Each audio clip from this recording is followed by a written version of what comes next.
requirements occurred regarding independence. So really the only kind of non-audit service we do is we prepare the financial statements as part of our audit. We prepare it from information provided by management. We really just adjust, as you know, you kind of have two bases of accounting included within your financial statements. So we adjust your accrual basis to the fund basis as part of that process. Management reviews and takes responsibility for all of that. They also prepare the MD&A, which we review, management's discussion and analysis, so no issues with ethics requirements or independence. We're required to disclose any significant accounting policies, estimates, and disclosures. So significant estimates within your financial statements are the amount of May and June sales tax outstanding as of June 30th. So that is an estimate both as a receivable and as a payable for the amounts you would then pay to the city, less any set-asides and administrative costs. Accrual of interest income and interest expense relative to the bonds and the mirror bonds, as well as amortization on both of those. Accrual of the net pension position for the New York State Employees Retirement System. That information comes from a third-party actuarial valuation that KPMG does for New York State. And then your own calculation of other post-employment benefits and all of the related disclosures. So the significant disclosures we think mirror really where those large estimates are. So we would say if you were to read through just some of your financial statement notes, we would tell you to look at note 4, which includes those sales tax receivables as well as the mirror bonds. Note 5, which is your bonds payable. It includes the bond payment schedule, so you have payments through 2026. Note 6, which is the disclosure of the ERS pension plan, and note 7, which is disclosure of your other post-employment benefits. As far as the other items on here, we had no issues that we need to address or discuss. The audit went smoothly. We got all information as requested. We had no adjustments other than for the different accounting bases. And the only open item is the representation letter, which I'm assuming we'll probably get today, and then we can issue this final once it is approved. Okay, thank you. Is there any discussion? I'm sorry. Sorry, go ahead. Is there any discussion or questions for Ms. Dayton or BFSA staff? Okay, hearing none. Is there a sorry? I think there were a couple more comments that Sarah had for us. Okay, didn't mean to interrupt. Yep, sorry. No problem. So page 3 is our management letter. This is where we would disclose to you any material weaknesses in your internal control. We had no material weaknesses, and in fact, we had no comments or recommendations as a result of our audit procedures. The only items included within your management letter are a few points on upcoming governmental accounting standards. They just keep issuing them. So GASB's 96, 100, and 101 will be effective for 2023, 2024, and 2025 respectively. GASB 96 relates to different accounting for subscription-based IT arrangements. So if anything, this would be your software. So we'll review that with management during this year to see if anything needs to change as far as that accounting for next year. GASB 100 just explains whether it's retroactive or prospective reporting of accounting changes or error corrections. And GASB 101 on compensated absences. So this is accumulated sick and vacation time. Really just kind of simplifies or documents how that should be accrued. And we don't expect any significant impact of any of these on the authority as of now. Turn it to Liz to go through some of the numbers for you. On slide 4, we have your statement of that position. As of June 30th of 2022, you had cash equivalents, and investments at $2,703,000. Consistent with the prior year, you had notes receivable from the city of Buffalo of $3,026,000, and this is a decrease in the prior year based on the payments that were received on your 2005A and 2007A notes receivable. You had amounts due from other governments. This is your sales tax, May and June accrual received in July and August of 2022. sitting at 16,433,000. And then you have a little bit of other assets that's mostly your pension assets this year. From BFS. So overall total asset totaled $22,339,000. You had some deferred outflows of resources, mainly relating to that ERS pension, 263,000. Liabilities, you had amounts due to the city of Buffalo. This is again your sales tax being remitted to the city of Buffalo and paid after the end of the year, totaling $15,898,000. Bonds payable, payments made on your 2007 and 2015 A bonds. Your liability set at $5,079,000. And then sitting in other is your OPEB, the other post-employment benefits liability, and some miscellaneous payables of $1,142,000. You had deferred inflows of resources of $517,000, again relating to the ERS pension. And then by default, you have net pension position sitting at a deficit of $44,000, broken out between restricted and unrestricted. Restricted is really just your debt service, less than what's receivable from the city. On the next slide, you have your statement of activities. You start off with your general revenues. You have your sales tax sitting at $164,605,000. This is a decrease in the prior year. We're seeing that negative impact of coronavirus retreating. You're getting back to your normal sales tax receipts that you were seeing in previous years. State aid of $161,285,000. Normally this does sit right at $161 million, but in the prior, well, in 2020, you had 20% withheld from the state. That was remitted in 2021, so you had an additional $19.7 million as a catch up in 2022. And then you have some interest and other income of $153,000. So total general revenues as of June 30th of 2022 was $326,043,000. City and expenses, you have your distributions to the city of Buffalo and to the school district.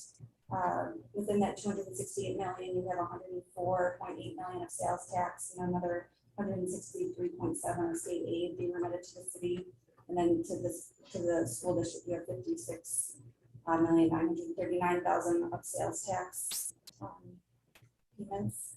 And then sitting in general administrative, you have $367,000. This is a decrease from the prior year, only again for those top 5 entries with other post-employment benefits and ERS. We had an additional expense of $228,000 in 2021, and then we had pension income and OPEB income of about $275,000. So that just, you saw that net impact hitting your general administrative expense. Total expenses amounted to $325,794,000. Overall change in that position of $249,000.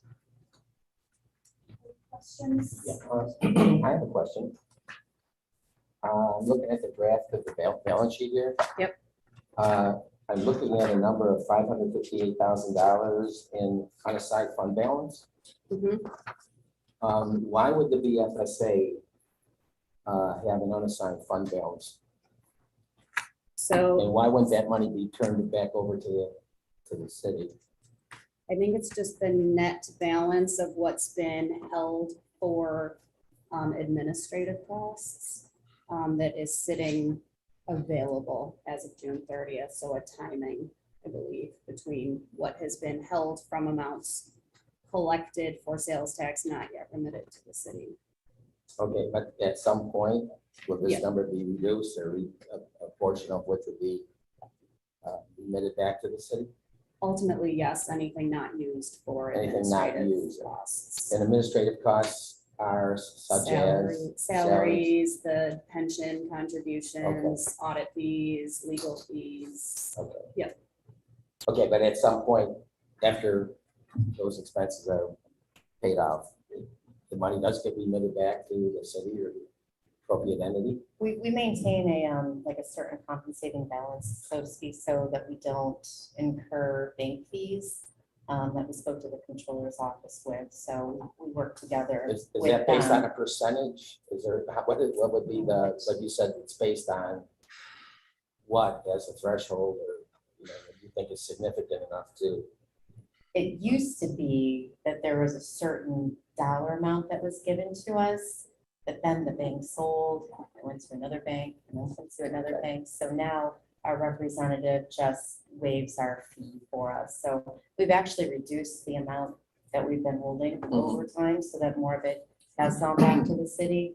Have we done any sort of bank analysis on what is required as far as compensating balances are to the banks? No. Okay, so in other words, we don't know whether or not we're overpaying maybe on the bank fees or reserves for bank fees? We don't have bank fees right No, now. you don't have them. Right, right.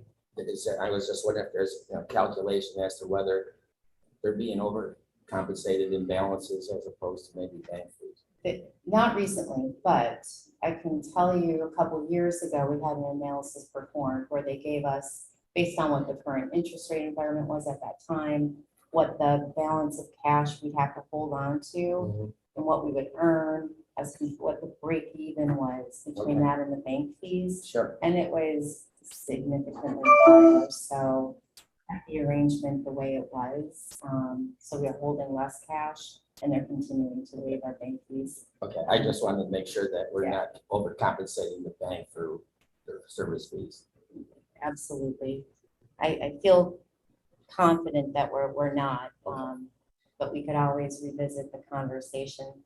I don't know if I want to highlight that we're not being charged anything right Well, now. no, I don't want to, it's not a highlight. I don't want to make sure we're not being overpledged. Yeah, no, I meant to the bank. I'm not Yeah. talking about that. I was just, it's just not my observation. I apologize. Thank you. Any other questions? Hearing none, is there a motion to forward the audit and its findings to the full board with a recommendation for approval? So moved. Second, any Second. discussion? Hearing none, all in favor? Aye. Aye. Opposed? Okay. Next item includes the review of the annual report and the recommendation for the full board to approve this item in substantially its final form, as well as to delegate authority to the chair, the interim vice chair, the executive director, and the controller to make any necessary changes that may be required for its accurate completion. The draft annual report has been provided to you for your review. Is located under tab 2. It is noted that the annual investment report is included as an appendix to the annual report. Jeanette will briefly discuss these reports with us. Thank you. I just have a couple highlights for you. The annual report is a comprehensive document that summarizes the activities of the BFSA during the most recent fiscal year ended June 30th, 2022. It is required under public officers law to be filed within 90 days with New York State and the State Controller's Office, along with the audited financial statements. So we'll be doing that over the next week. In addition to filing this report with the Office of the State Controller, we distribute copies to other various state officials as required by public authorities law. In addition to other interested parties that we're not required to submit a copy to, but we do send one to. And we also post it to this BFSA's website. It supplements reports that have been provided in past, and it's been prepared relatively consistently with what you've seen in last year's. There's a general discussion, which includes the overall purpose and the mission of the organization and how BFSA operates under its statute. Governance and administrative functions are discussed. Did update and enhance the conversation regarding the recovery from coronavirus that was mentioned during the audit presentation.